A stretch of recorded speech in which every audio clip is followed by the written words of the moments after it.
जिसका प्याज का त्याग है वो होटल में नहीं खा सकता। वो कहते बस हैं, लेकिन वो जब उबालते हैं टमाटर को तो प्याज डालते हैं प्रिजर्वेटिव के लिए। फिर उस ग्रेवी को बना करके डीप फ्रीज करते हैं, गांधी कोल्ड स्टोरेज में डीप फ्रीज करते हैं उसको, अच्छा ठंडा बर्फ जैसा। और जब वो ठंडी ठंडी निकालते हैं 2 चम्मच, चलो बढ़िया ग्रेवी की सब्जी, शुद्ध। और जैन होटल लिखी है तो शुद्ध हो गई। वो तो कुएं के पानी से छनी हुई अटपहरी घी के साथ। और सुनो, ये जितना आप ऐसा अभक्ष खा रहे हो वैसे ही आपके शरीर में रोगों की वृद्धि हो रही है। पहले इतने रोग नहीं होते थे क्योंकि पहले इतनी भोगों की सामग्री और संसाधन नहीं थे। अब पहले के लोग खुले कपड़े पहनते थे और अब स्किन टाइट होना। पंडित जी की धोती अच्छी, कहीं भी उठाओ खोल के बैठ जाओ। बाहुबली की लुंगी अच्छी है, दुपट्टा अच्छा, कुछ हो उसको नाक पहुंच लो, आंख पहुंच लो, पसीना पहुंच लो, सब है। ज्यादा गर्मी हो तो सिर में पगड़ी बांध लो। और इनके साथ देखो धोती वाला कितना कंफर्टेबल बैठा है और जीन्स वाला। उमेश भाई, आज का समय व्यक्ति का चित्त केवल भोगों में है, इसलिए जीव रोगों में है। और ये इंद्रिय सुखों को शाश्वत मत मानना भी। 80 के ऊपर वाले कितने हैं? एक। ये वृद्ध नहीं है, ये 80 के प्लस जवान है। 80 के ऊपर वाले कितने हैं सभा में? 1 2 3 4 5। सेठी जी अभी मतलब बोले अच्छा 75 के ऊपर कितने हैं? मतलब 75 के ऊपर। भैया आप लोग वृद्ध कैसे हो गए भैया?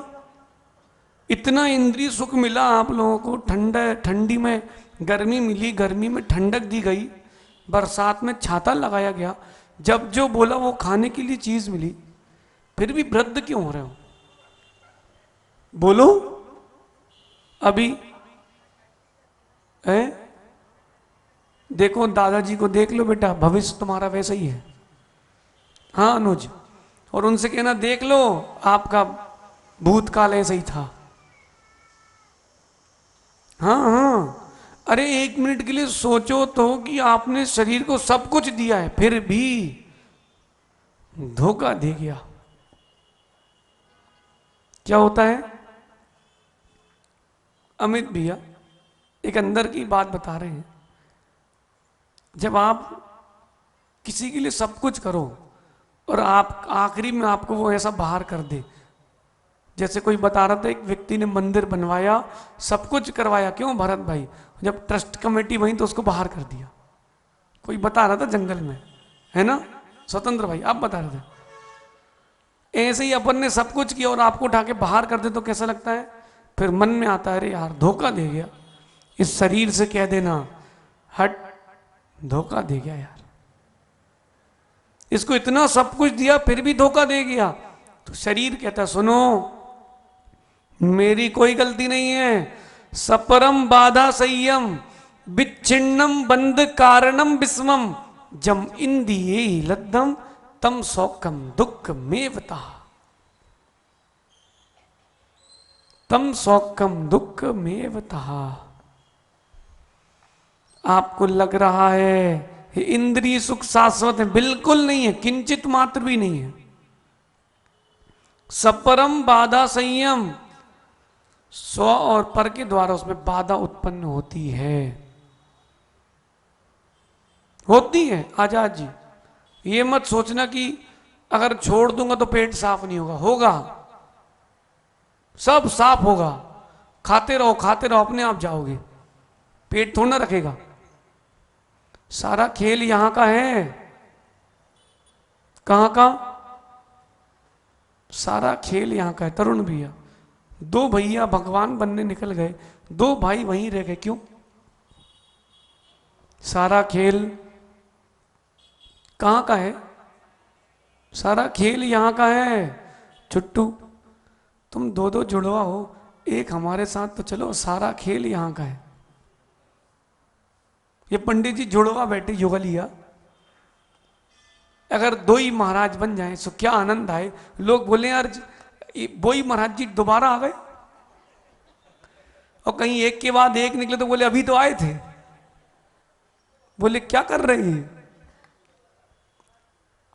समझो सपरम बाधा संयम, जो इंद्रिय सुख हैं वो बाधा सहित हैं, उसमें विघ्न आएगा। आत्मिक सुख बाधा सहित नहीं है।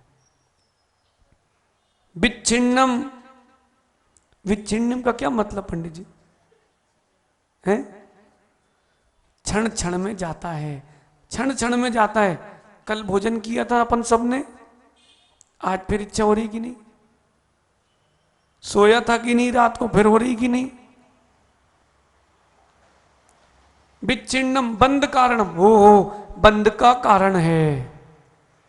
विषमम, अरे एक सा है ही नहीं, कभी ऊंचा कुछ, कभी अधिक मिलता है कभी नहीं मिलता है, कभी घी घना, कभी मोटी बरचना, और कभी उसको भी मना। पंडित जी ऐसे भी दिन आते हैं 10 उंगली घी में और मुंह कढ़ाई में, और ऐसे भी दिन आते हैं ओम नमः, श्रावक देना चाहता है, साधु लेना चाहता है, कहाँ दे पाए कहाँ वो ले पाए। ओम नमः। ये इंद्रिय सुख विषम है, इसलिए कह रहे हैं जम इंद्रिय ही लद्दम, जो इंद्रियों के द्वारा प्राप्त किया जा रहा है, तम सौखम, वो जो सुख है दुख में था। उमा स्वामी भी कहते हैं दुख में वाह, वो दुख देने वाला ही है। डॉक्टर जिनेन जी, ऐसा संसार में कोई भी जीव नहीं है जो भोगों से तृप्त हो पाया हो। हिंदू दर्शन की कथा है, एक देव ने सहस्त्र भोग का आयोजन किया। कौन सा? सहस्त्र भोग। 1000 वर्ष तक अपनी अर्धांगिनी के साथ भोग करेंगे। कितने वर्ष तक? 1000 वर्ष तक। पंडित जी 999 वर्ष हो गए, 364 दिन हो गए। कितने दिन बचे थे? एक दिन बचा था। एक दैत्य आया, उसने विघ्न कर दिया, सो उनको गुस्सा आ गई और उन्होंने उसका वध कर दिया।